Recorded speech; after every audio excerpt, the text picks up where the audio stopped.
fear and overthinking.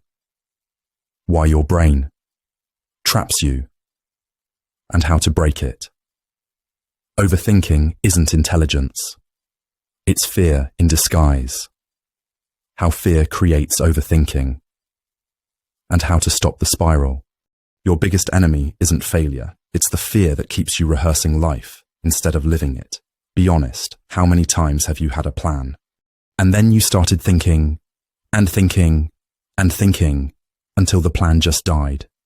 That's not you being careful. That's fear and overthinking teaming up. Fear pulls the alarm and overthinking builds the cage. Today, I'll break down why overthinking happens, what it's actually protecting you from, and a simple way to stop spiraling fast. Here's what fear and overthinking really means. Fear says, something bad might happen. Overthinking says, okay, let me run the same scenario 50 different ways until I feel safe. But most of the time, the danger isn't physical, it's emotional. Rejection, embarrassment, failure, disappointment, judgment, making the wrong choice, and paying for it. So your mind starts playing movies, worst-case movies, and the more you watch them, the more real they feel. And here's the problem.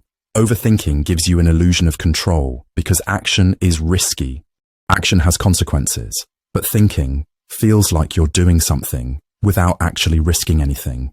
So your brain says, if I just think long enough, I'll find the perfect move and avoid pain. But life doesn't reward perfect thinking. Life rewards clear decisions and consistent action. Overthinking is like pacing in a room and calling it progress. Here's the loop that traps people. Fear shows up. What if I mess up? Overthinking kicks in. Let's analyze everything. Anxiety grows because uncertainty is being fed. Then procrastination happens to escape the feeling. Then guilt shows up and guilt becomes a new fear and the cycle repeats. That's why you can feel busy all day, but nothing in your life actually changes. And a lot of people say, I overthink because I care. No, you overthink because you're scared of how it'll feel if it goes wrong. Overthinking is usually fear of judgment. What will they think? Fear of regret. What if I choose wrong? Fear of identity. If I fail, what does that make me? So here's the truth. Overthinking isn't intelligence. It's self-protection.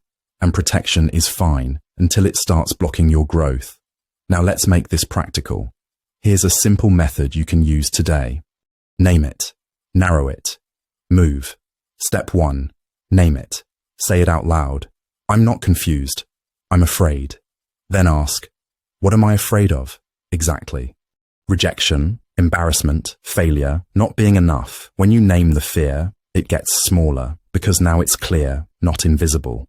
Step 2. Narrow it. Overthinking creates 20 problems at once. You have to shrink it. Ask, what's the next decision? Only, not the whole future, not the full plan, just the next step. Not, how do I become successful? But, what's the next move this week? Not, how do I fix my life? But, what's one habit I start today? Step 3. Move. Set a timer for 2 minutes and take the smallest action possible. Write the first line, open the file, send the message, do 10 push-ups, record 15 seconds.